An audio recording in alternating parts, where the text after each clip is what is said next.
Hello and welcome to Odds on World Cup. First video we do about the World Cup after the draw. We are with Dani, Fisichella and Alvaro to analyze a bit the groups and see which kind of bets we can do before the World Cup starts in November. How are you, Dani? How are you, Alvaro? Hello. Very well, thank you. Just about recover from the playoff, but yeah, I'm very excited about the World Cup. You know, when I was younger, it was like Christmas Day, the World Cup draw. But you know, I hope it's the same for you guys. Well, now it's gonna be November, so it's gonna be Christmassy weather at least. Yeah. Winning the World Cup can be like getting the best possible present from Santa, you know?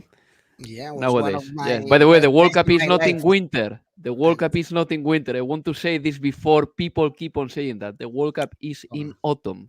I just wanted to point that out. So guys, comment with us the draw. Don't forget to press the like and subscribe. And now let's go on with the show.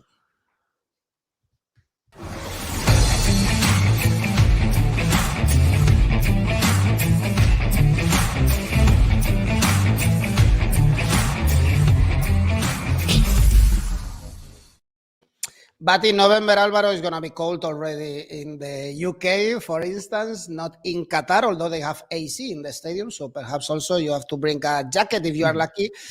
To go to the World Cup, we have to wait until November to check what is going to happen. But today, since the draw just has happened, guys, first impression, which one is the toughest group, the death group, Dani? Well, I don't think there is a group of death as such. You know, every World Cup, you always point the a group with two or three teams that are stronger, perhaps, than the four team in pot four. I would say pretty much balanced. I think looking at it, probably Group A and Group C are the less strong. The one obviously where Qatar was the seeded team and got Ecuador, Senegal, and Netherlands. Argentina have a fairly easy group, I would say, with Mexico, Poland, and Saudi Arabia. If I have to point to probably the most balanced one, G and H, Brazil, Serbia, Switzerland, Cameroon. By the way, Brazil, Serbia, Switzerland already played in the same group at the previous World Cup. Group H, Portugal, who qualified through the playoff, Ghana, who qualified unexpectedly, if you like, beating Nigeria, Uruguay, a bit of an aging team, and South Korea, though they topped the Asian group. Yeah, I think that, I was looking at it, and I think that Group A presents a big difficulty, which is like, number one, you have to play against the home nation. And Qatar in Copa America 2019, they weren't ridiculously bad. They were playing Copa America because they got an invite for it. And then I think that Ecuador, Senegal, and Netherlands, as strange as it sounds, they are the three of them candidate for two positions. I think that obviously the Netherlands have a slightly better level than Senegal and Ecuador, but at the same time, Ecuador finished fourth in the South American group. Senegal is the African champions. And the Netherlands is a team that you can never rely fully on. In fact, they missed the last World Cup. So being first and second in this group is going to be pretty tough. And the same policy applies to me, to Group H, with Portugal, Ghana, Uruguay, and South Korea. There are not easy games in there. I think that Ghana is the weakest of all. Let's see if they manage to give a passport to to Tariq Lamptey and perhaps to Callum Hudson-Odoi. If they do, that's going to make a difference for Ghana. But Portugal and Uruguay, they are very competitive. In fact, they played in World Cup 2018 and Uruguay won. And then South Korea is the Asian champion. So I think those two groups are the most tight ones. Let's start group by group, and you tell me which team do you think will qualify or win the group. We already have these markets, so you can already place your bets if you fancy them, although the World Cup is far away. Starting with Group A, here we have Holland, the Netherlands, favorite to win the group. Odds 1.4 for them to win the group. To qualify, Holland or Netherlands 1.1. Then Senegal and Ecuador both 1.8 and Qatar 6.0. Dani, Alvaro was saying that we have not to rule out Qatar. We know how the hosts are always very difficult to kick out. They have usually the help of the referees as well. Even Spain were kicked out, for instance, by Russia. because it's always tough to beat the host. Ecuador probably could be a surprise in this World Cup, as we've seen in the CONMEBOL qualifiers.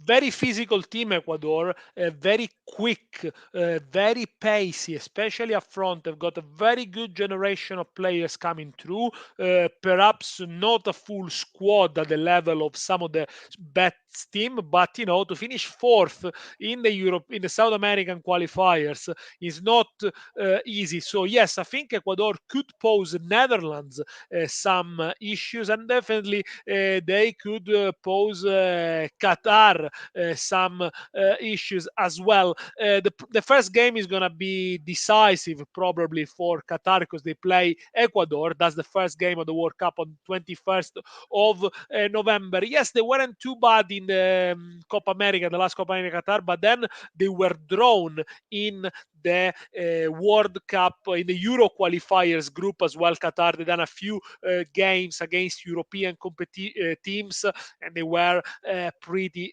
bad, I must say. So yes, Ecuador could be a dark horse on this one, but let's not forget Senegal, best team in Africa for the last 4 or 5 years.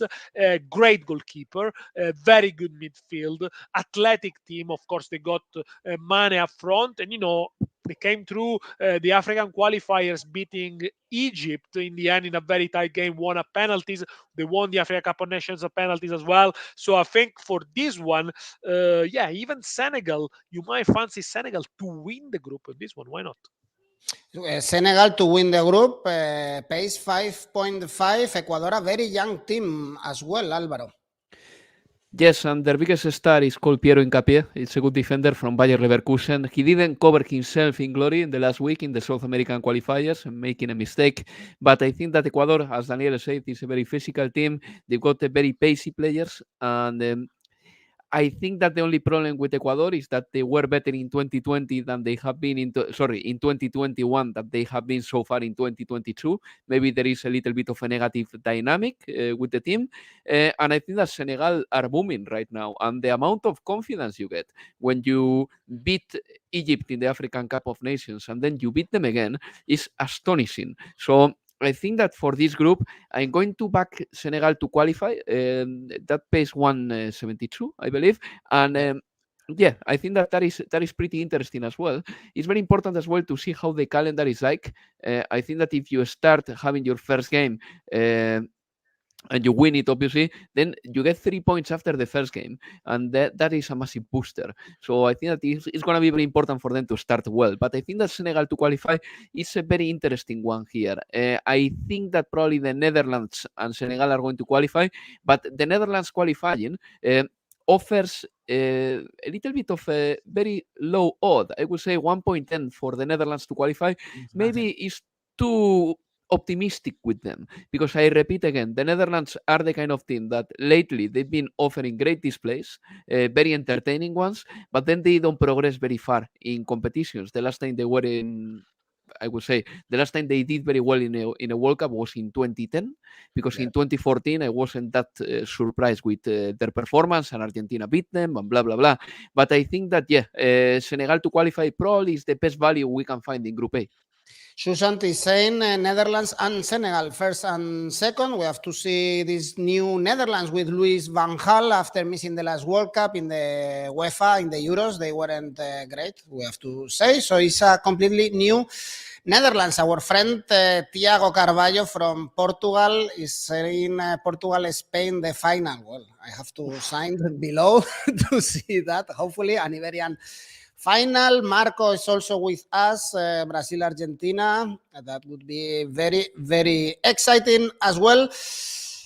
Group B. For that to happen, though, Marco, Brazil or Argentina don't have to win the group because they are on the same side of the draw.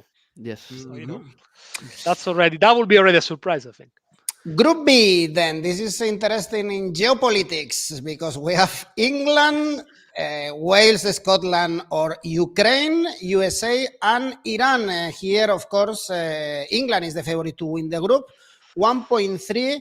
But then to qualify, we have the other European team that we have to see still which team it is with odds 2, and then USA 2.4, Iran 3.1 to qualify. Alvaro, perhaps it's not a bad idea to put the USA. They missed the last World Cup. They had some good players. Of course, Pulisic is the star. What do you expect about this group? Look, I tell you what I expect. I think that England is going to get the 9 points, and I think that England is going to defeat heavily somebody at least once in this group, because I know what England is about. I know it so well.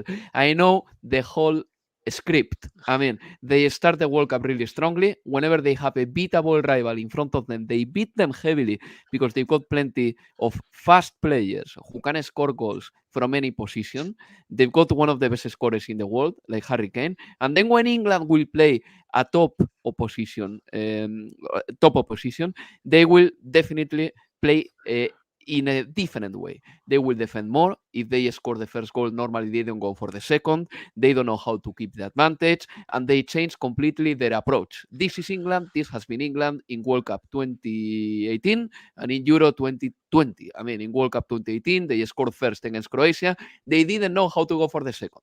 In Euro 2020, they scored the first against Italy. They didn't know how to go for the second goal, and then Italy won the Euros. So I think that England is going to win this group very comfortably, and they are going to get the 9 points. And my bet here is that the United States are going to be the second to qualify in this group. I think that the United States, they've got not a terrific team, but they managed to qualify in the CONCACAF. And I believe that this is not as easy as it was before. The team is young. They've got some players over there that I really rate, one of them being Christian Pulisic, obviously, but the other one being Musa, Valencia player. And I think that the United States can be definitely the second team to go through in this group. And if the United States go through, that pays 2. And I like that bet a lot. And I know that talking about top scorers is too presumptuous here, but normally the top scorer comes from the group stage. Yep. A person who scores 4 goals in the group stage, let's say, more or less, a little bit like David Villa in 2010, normally ends up being the top scorer of the competition. Well, I think that this group presents the opportunity for Harry Kane to be the World Cup top scorer. Very easy group, Dani, for England, and the Extremely. other European team, they don't have a great pedigree, no? We have to wait, but Wales, Scotland, or Ukraine, they could suffer against the USA.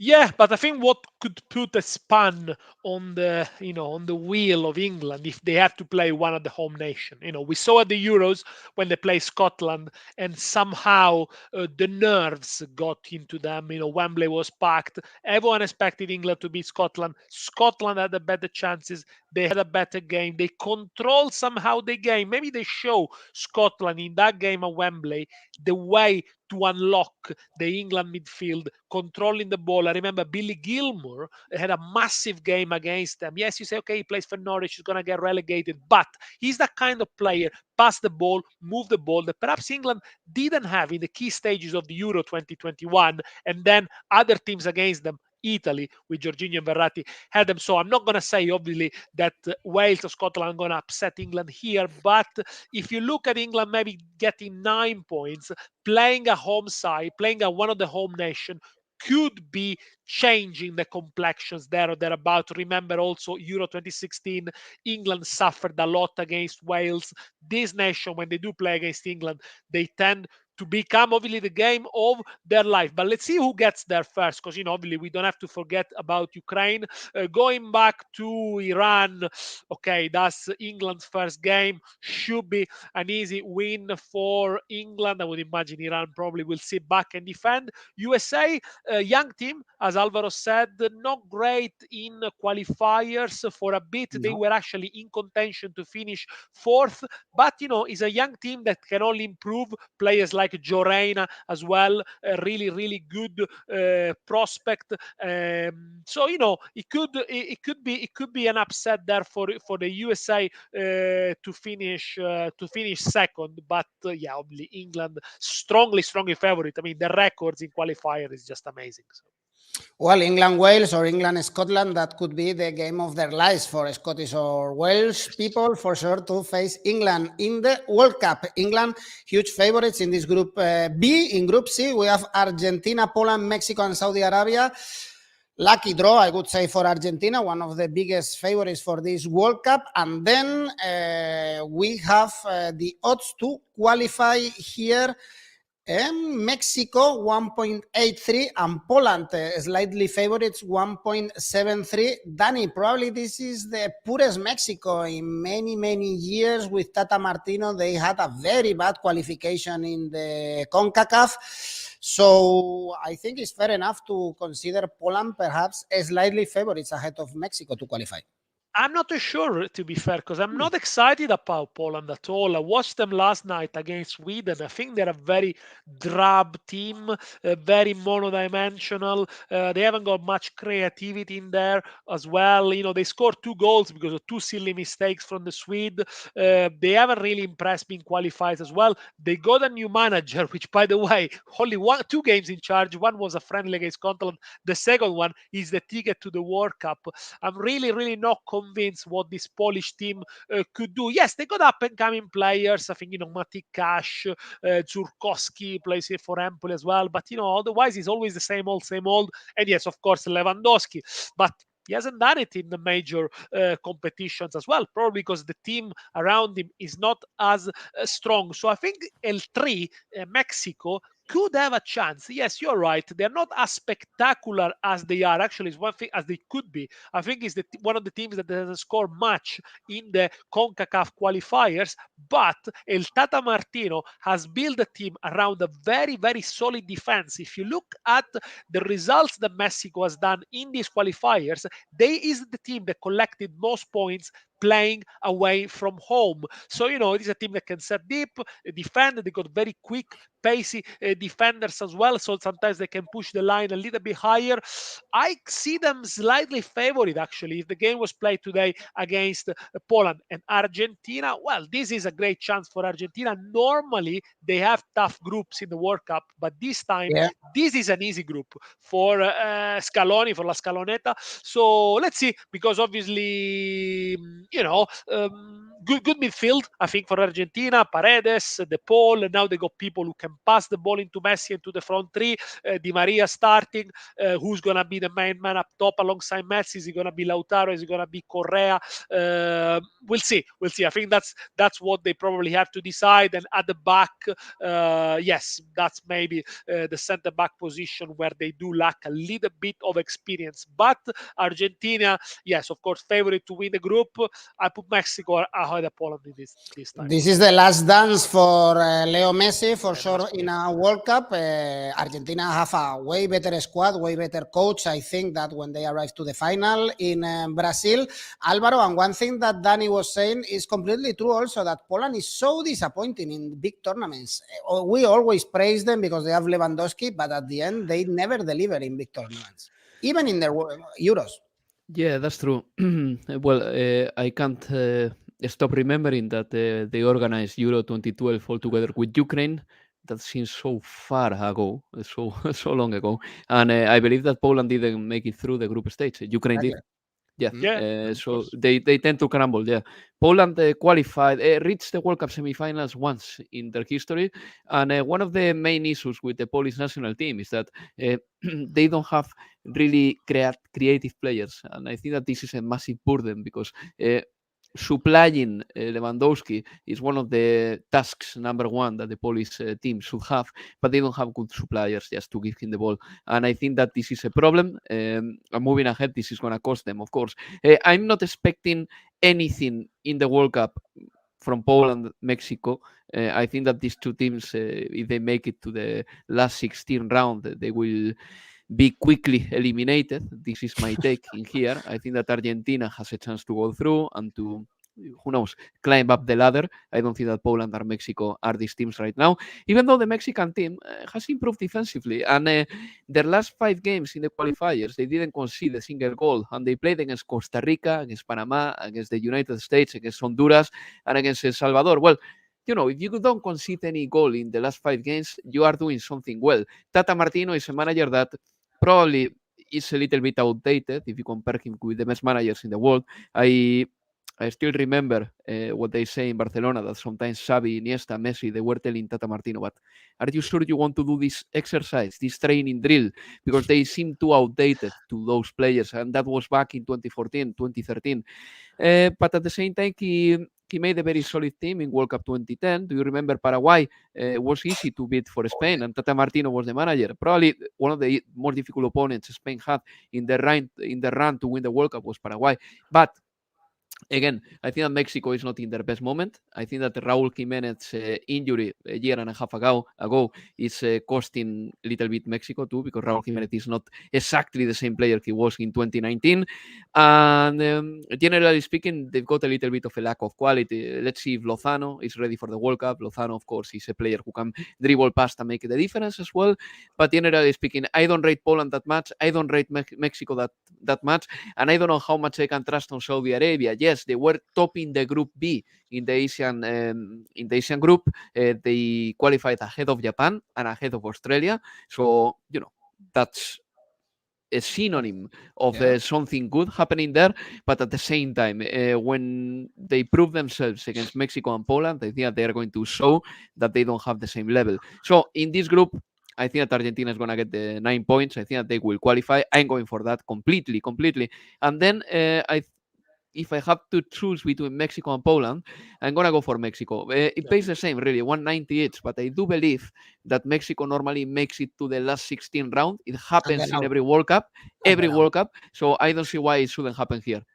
Yeah, and then they got knocked out in the last 16 round as well. This is the problem. Always they get knocked out in the and last often 16. by Argentina. I remember at least twice in the last 20 years. Here, Argentina and Poland is the options for Sushant. Very tough, the second of this group, Poland or Mexico probably, because in the next round they will face France.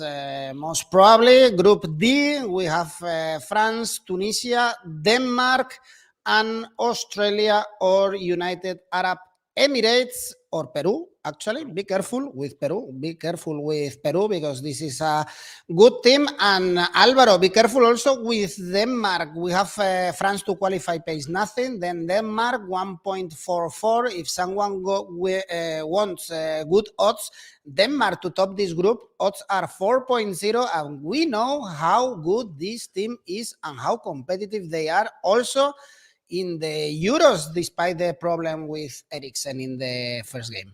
Yeah, and Christian Eriksen is going to be back. And this is brilliant. He's playing very good football for Brentford. And maybe right now he's playing with some precautions when it comes to, maybe going for certain challenges. But at the same time, his technique is still there, and his execution of the free kicks and the set pieces is still excellent. Denmark in the Euros showed that they were very physical, that they attack a lot, they cross a lot the ball from the wings. That is something that surprised me a lot from this Danish team. And unfortunately for them, they don't have like a striker that you will say this is a top quality striker, because most of the crosses were looking for Martin Braithwaite. And Braithwaite, I think that he's a fine striker, but maybe he's not the best possible one a team like Denmark that is crossing the ball a lot can have. But yes, I think that in this group, I can see France being the favorite, of course. The French team got some confidence back after the elimination in Euro 2020 by winning the Nations League, and since then they've been very good. I believe that the French academy is always producing talent, and some of the new talent may be there, like for example Guiri, if he wants to play for France or not. I think that in defense they can field the really strong physical center backs as well, which is brilliant. I'm not that convinced with the goalkeeper Hugo Lloris, especially because he's going to be a year older and he's already 34, 35, but still I think that France is going to top this group. And if I have to go for a second, I cannot back Peru yet because they are not qualified for the World Cup, so I have to go for Denmark. And the money is not brilliant here. I don't think that Denmark is going to be first. The money for the qualifying will be 157, and I think that I could stick with that perfectly. I think that this is good enough, and I like the Danish team. I think that lately they have shown that they have a really good level, and not only they reach the semifinals in the Euros, but they qualify directly for the World Cup, something that, for example, Portugal or Italy couldn't make. And they were Denmark, brilliant. Yeah, they were brilliant. Top of Group F, 30 goals scored, 3 conceded in the World Cup qualifiers. Not a very difficult group with Scotland, Israel, Austria, Faroe, and Moldova. But they kept a clean sheet until the very last game. I remember. So yeah, very good team. A team that. It can be matched sometimes for intensity, for chances created, for crosses, I was impressed at the Euros. Every single action they did ended up either with a cross or with a shot. So they complete a lot of attacking phases. Denmark, I think they have to be feared. I don't think it's going to be an easy game for France. So when it comes to, I think Peru should do it, should make it. And, Peru could give everyone a good game.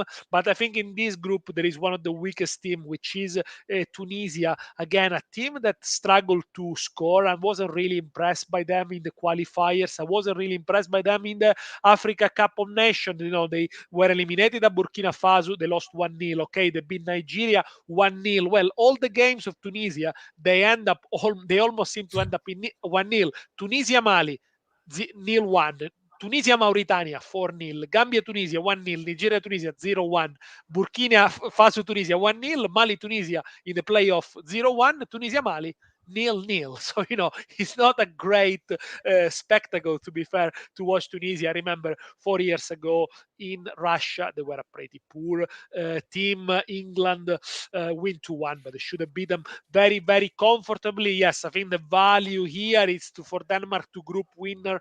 I'm not sure, but France Denmark maybe a double chance when it comes. Why not? But yeah, I think France Denmark easily qualifies from this one. The bookies also expect Peru to do something important. Let's say if they qualify, odds for them to go through this group is 3.6 ahead of Tunisia, Australia, or United Arab Emirates. This one 8, for instance, that they are gonna play in the neighboring country, France and Denmark. For Shusant, it's gonna be top and second. And thank you, TH Tube, for your message about good job. Let's go to Group E. This is Spain, Germany, Japan, and then Costa Rica or New Zealand. We have a Spain favorite actually to top this group. I'm a bit surprised, to be honest. 1.83, then Germany 2.2, Japan 11, and then Costa Rica or New Zealand. We have to wait. Dani, what is the danger, let's say, for Germany and Spain? Both are huge favorites. In case of Japan, or I guess Costa Rica, they did a very good World Cup in Brazil, and they still have some players that they played that World Cup, like Brian Ruiz, like of course Keylor Navas, that was the hero in the CONCACAF qualifiers, but they struggle a lot even to go to this playoff. I think the danger for Spain and Germany is they play two teams, Japan and probably Costa Rica, that are renowned for being very well organized. These are teams that normally don't concede many chances, especially Japan is a team that everyone knows what they're doing. What they lack, though, Japan, or they have been lack recently, is goal scorers. They are not nation that tend to score a lot of goals. They don't have like poachers or big strikers that can be present in the box. So yes, I think for Germany and Spain, the other risk is whoever finishes second in this group probably is going to meet Belgium in the next round. So we're going to meet one of the favorites for the final win. Now, for Spain or Germany, considering how they are, I think they will take Belgium. Belgium perhaps is not the most feared nation at the moment as a team, but probably it is a draw that you might want to avoid. Both teams are doing really, really well. Spain under Luis Enrique, I think, clear mentality, clear system, sometimes perhaps too stubborn, but, you need to trust the process with him, and players are improving as well.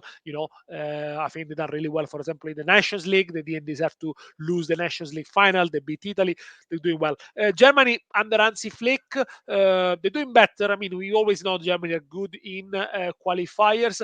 The problem with Germany, I think, perhaps, is that, again, who's going to be the man scoring the goals? And, this is sometimes it is the beauty of nation football. Not Timo Werner. No probability of error is gonna be still Muller. I don't know. The problem is, with nation football is that you cannot buy a 90 million striker. Put Klose, no, back. Yeah, but you need to do what Even you if he's have. 50. You got Kai Havertz, you got Gnabry, you got Sané. I mean, you got a lot of false nine, if you like. I but think who's the we big are striker? mentioning really good footballers, guys. But yeah, but who's the big striker? Seriously. But tournaments are won by big strikers. I still believe you need a top striker, and that's what Germany missed in Euro 2021. Against England, a lot of chances, they couldn't convert them. But anyway, coming back to this, Spain, Germany, I think again they're gonna go through. Probably yes, the value is on Germany to win the group, if you like. But yeah, it will be decided on the head-to-head. I don't know which game is it actually. Is it the first game, the second game, Spain and Germany? Spain faces Japan in the first It's game. the second game. It's the second. It's the second game. So in the second game, yeah, I mean, whoever wins, then the last game is a little bit itchy for them, a bit tricky. But yeah, I think they both qualify.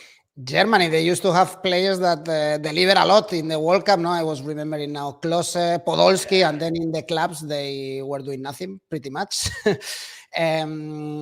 Here, Susan is saying that Japan is being unlucky, Alvaro, because it's the best team in Asia. Do you think Japan can have an option in this group, or even Costa Rica? No, we remember Costa Rica topping the group in Brazil ahead of England, Uruguay, and Italy. Yeah, that's true. Or who knows? Who knows? We still don't know if Costa Rica is going to be there or New Zealand.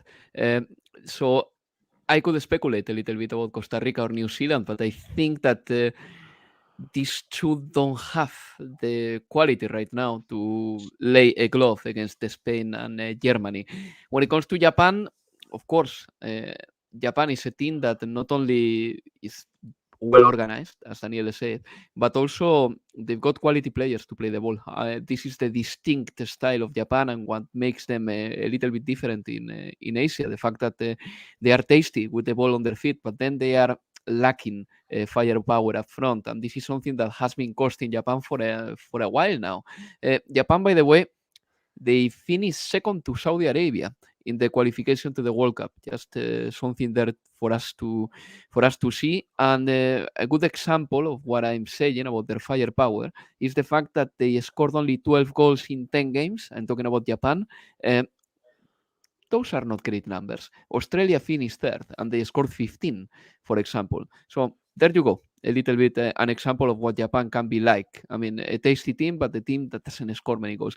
Then when it comes to Germany and Spain, I think that they are the favorites for this group. And I think that both they are going to qualify. I know that Germany just made a massive mistake in the last World Cup, not qualifying, not making it through the group stage. And then in the last Euro, I still remember that run of Thomas Muller, 40 meters on his own against Jordan Pickford and sending the ball wide. I mean, any other striker would have scored that one, but Thomas Muller didn't. Why?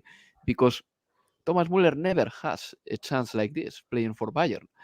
I think that this is one of the things that made Thomas Muller miss that one. Thomas Muller is a striker that is like a jazz player. He improves everything here and there in small bits, but when he has the big chances and time to think about it, I don't think that he's the best striker. That was a chance for Timo Werner or for Kai Havertz, not for Thomas Muller.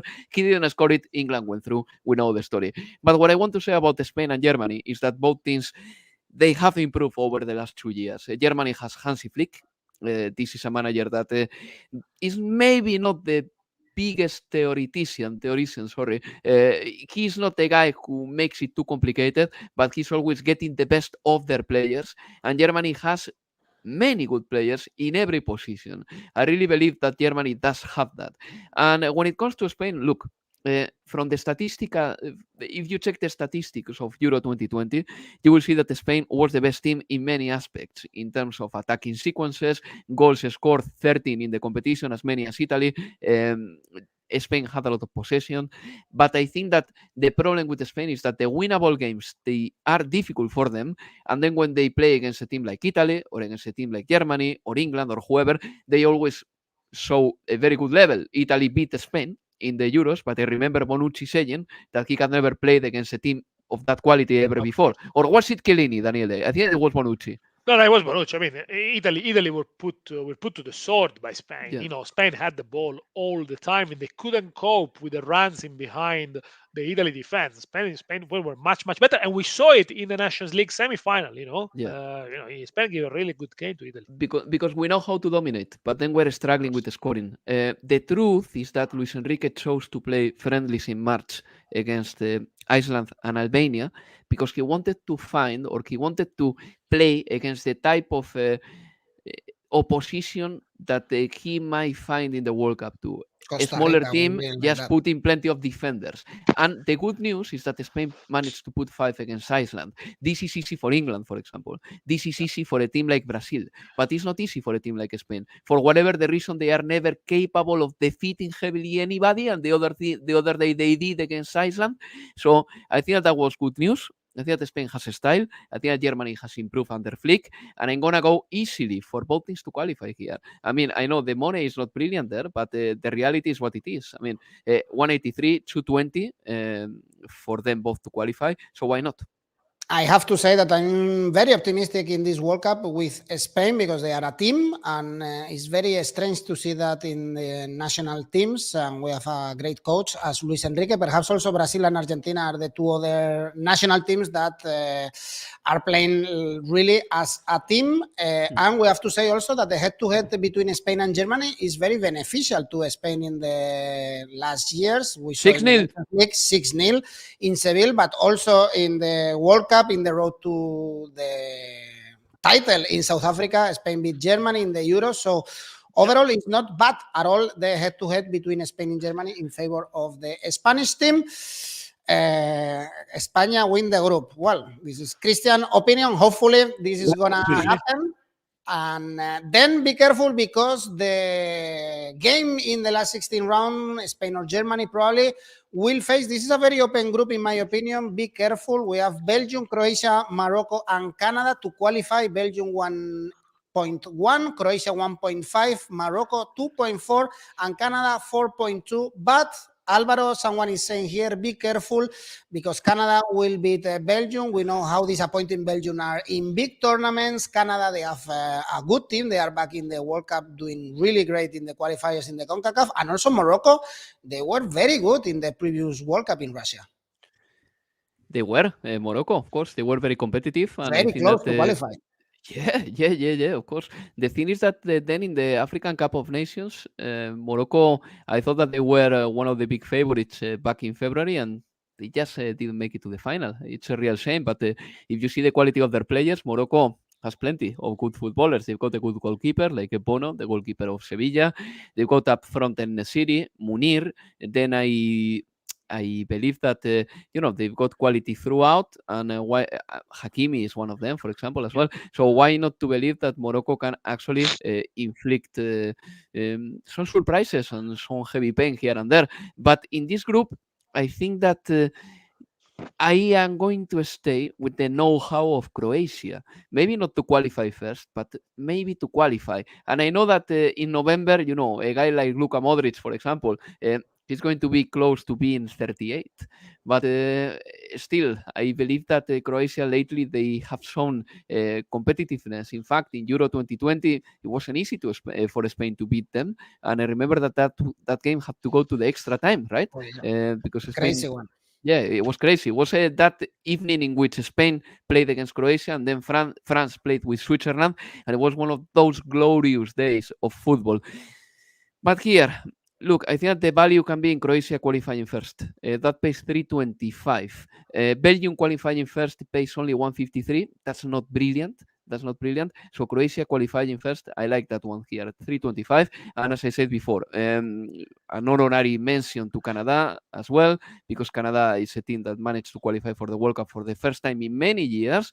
But I think that this is it for them. Really, I believe that Croatia and especially Belgium, they do know how to qualify in the group. So I'm going to back the Europeans here.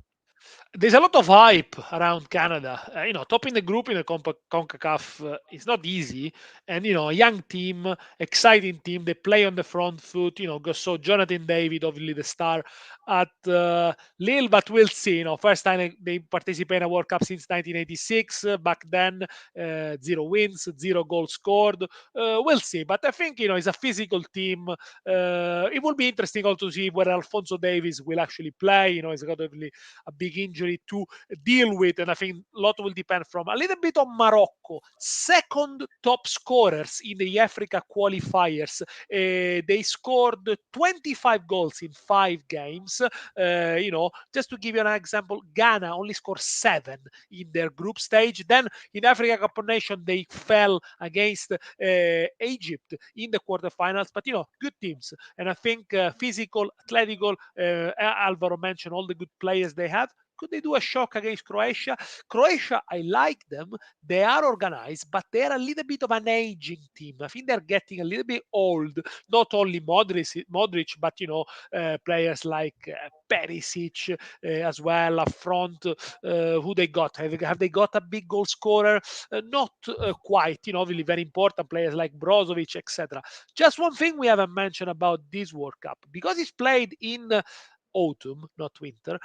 That means that all the big players, all the big stars are going to be fully fit, because the season fresh. just started in August. So they're not going to be those injuries, that fatigue that sometimes big players carry at the end of the season. So when it comes, for example, to teams that have players who play in the Champions League week in and week out, I'm talking about national teams, they could benefit from it. So if you look at Belgium, we've got a lot of big players that play in England, for example, play in the Champions League. They might come to this tournament a little bit more rested, and maybe that could be the key for their success. But for this one, look, I like to go. There might be an upset in here, and Morocco could be the upset at the expenses of Croatia. So why not going for Morocco, not to win the group, 11 us too much, maybe to qualify.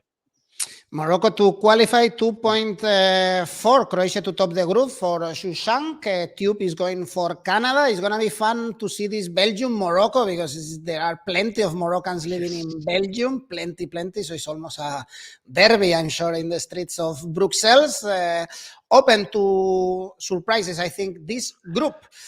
Then we have Group G, and this could be the toughest group. Brazil always have tough groups in the Euros, because they mostly in the World Cups, because most of the times they play with 2 European teams, Serbia, Switzerland, and Cameroon. Dani, Cameroon probably the poorest Cameroon in many, many years. They qualified with a goal in the very last minute with Toko Ekambi. But Switzerland is super competitive. They can give a headache to any single team, and Serbia, I'm sure our friend Thiago Carvalho remembers that. They can also upset many teams, although they usually qualify for the World Cup, not for the Euros, and they don't do a great job in the World Cup usually. No, and this is a group very similar to 4 years ago. They met in the same group. Brazil won them. Serbia were defeated by Switzerland in the last minute. Look, Brazil are the favorites to win the World Cup for a reason, because they were amazing in the qualifiers under Tite, very solid.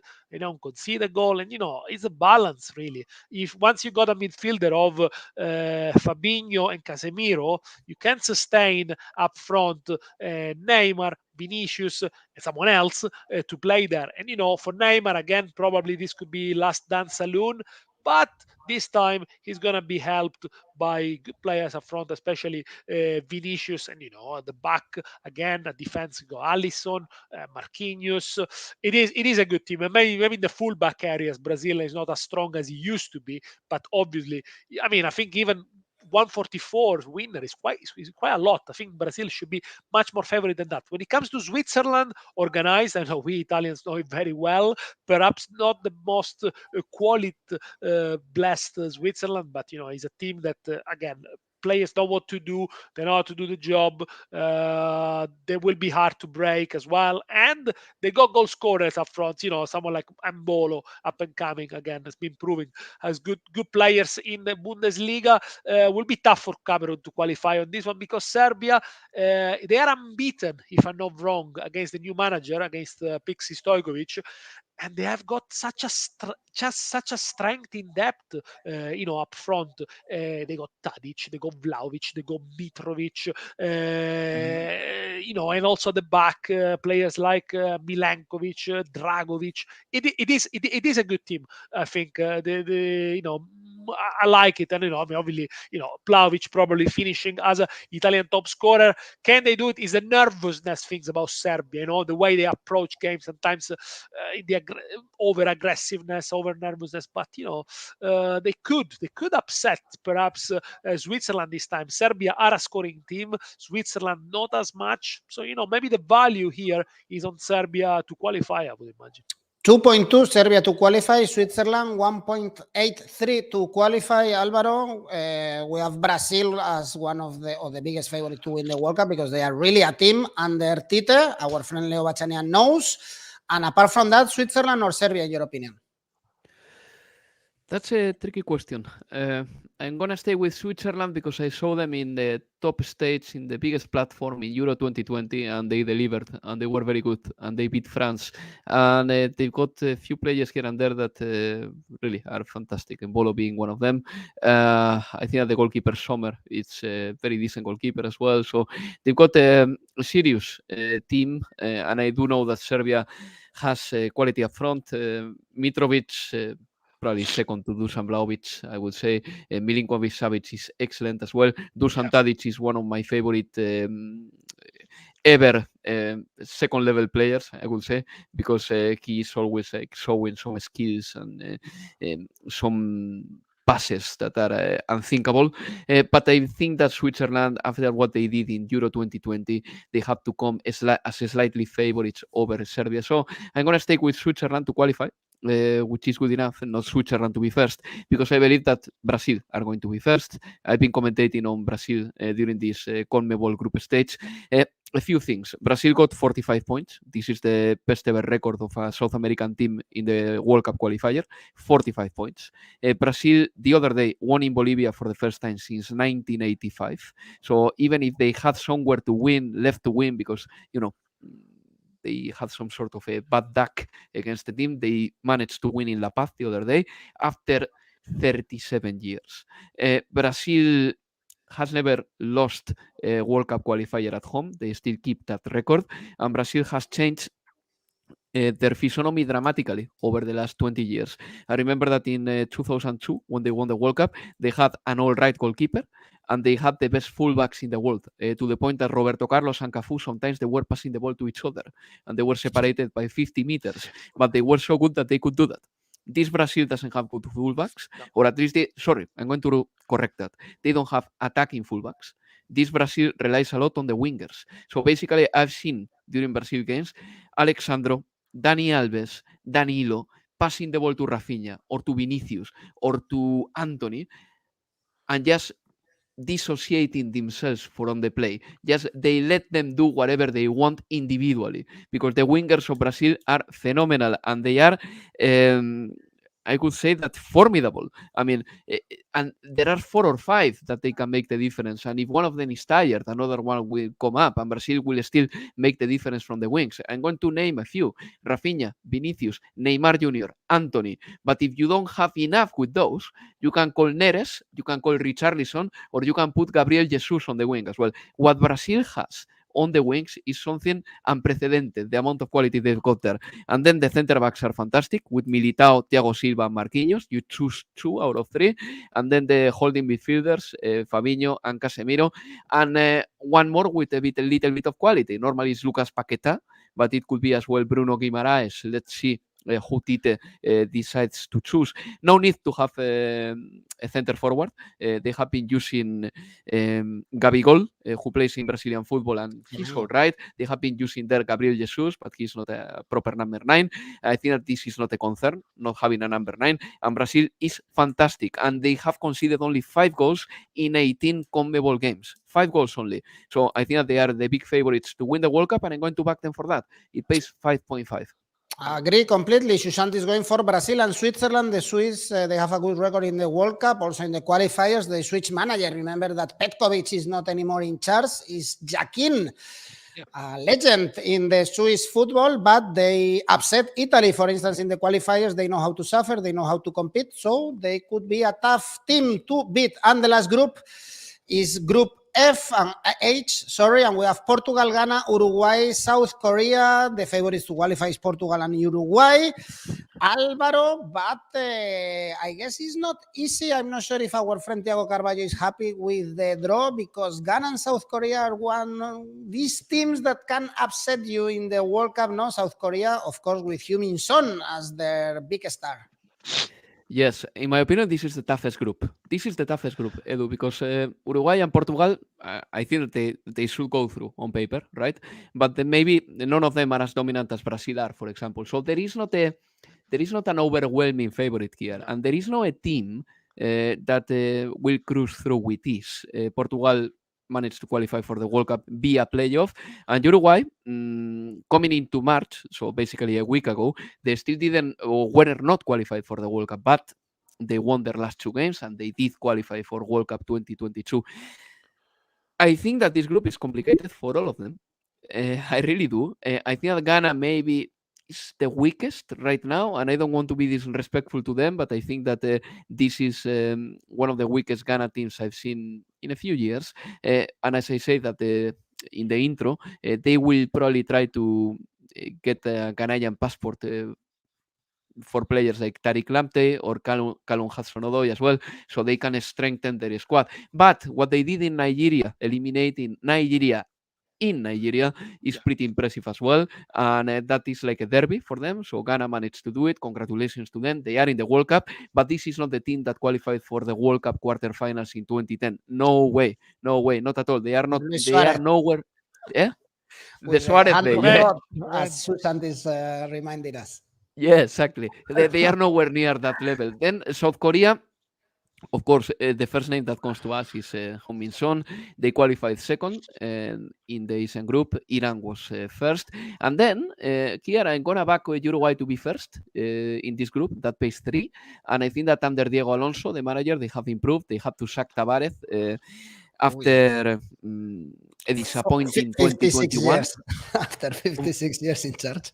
After 2 centuries in charge, they sacked Tavares and they appointed Diego Alonso, and Uruguay hasn't lost with Diego Alonso. The good thing for Uruguay is that there is an acknowledgement that Cavani and Suarez are getting older, but also Diego Alonso is creating the perfect landscape and the perfect conditions for some other young players to sign more. For example, Fede Valverde is one of them. He has improved a lot under Diego Alonso because he was never too good for Uruguay, and lately he's been phenomenal. Bentancur is playing very well for Uruguay as well. Georgian de Arrascaeta, a player who plays in the Brazilian league, has been the catalyst sometimes for Uruguay, and they've won games thanks to his quality.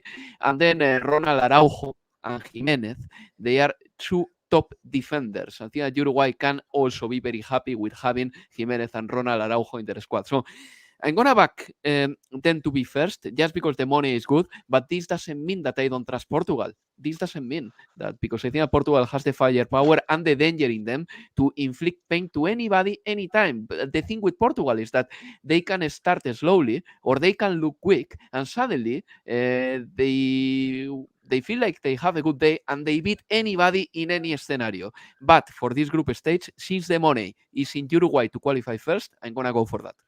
I think with Portugal, if they play with a little bit more courage and they go forward a little bit more, if Fernando Santos unleashed them a little bit more, this is a very dangerous team.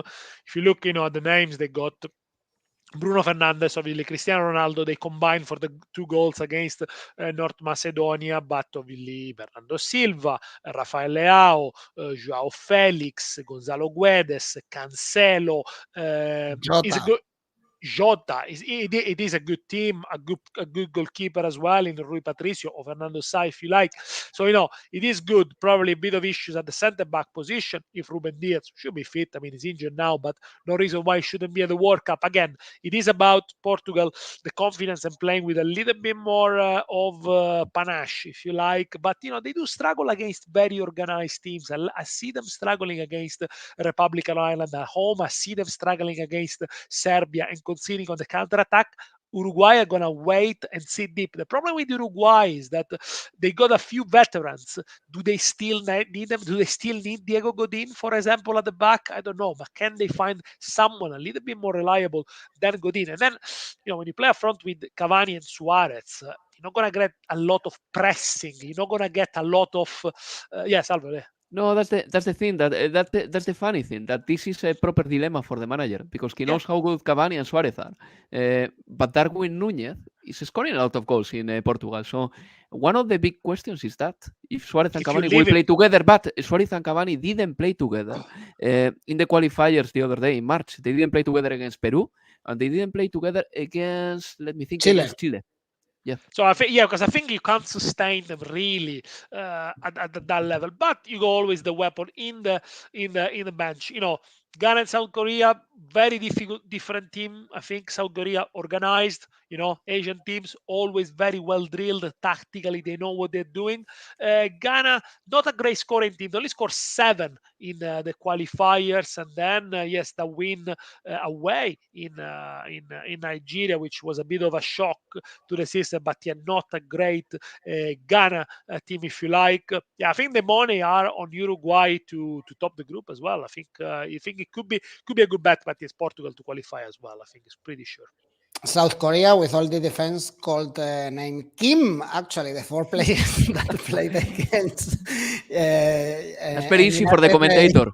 Yeah, absolutely. Kim. No matter if you don't know who has the ball, it's gonna be Kim. And Mills is saying something very cool. It's true that we are not gonna have awesome kids in this World Cup because Nigeria is not there. Gonna kick them out with Ajew and company. So let's see what this Portugal, one of the biggest favorites for winning also the trophy, the last dance also for Cristiano Ronaldo, can do. The last thing I want to ask you guys, because we've done almost 1 hour, for Alvaro is Brazil, the favorite to win the World Cup. For Dani? I think Brazil as well. Well, normally people say when the World Cup is in Europe, it's a European team who wins it. Where is somewhere else, it is a South American team who wins it. This time is it's a bit of a hybrid because is in Asia and it's not in summer. I think Brazil, the balance, Fabinho and Casemiro, that smells like Well, good. Spain won the last World Cup not played in summer. That's Because true. it was That's played true. in South Africa in winter time for them. And the dark horse for you two guys, last question. Tricky. Portugal. Denmark. I would say Denmark.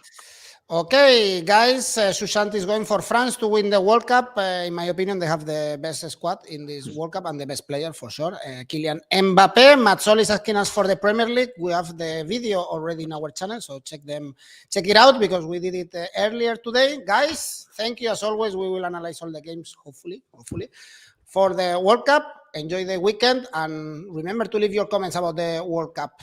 Bye-bye. Have a good Ciao, weekend. Edu. Speak soon.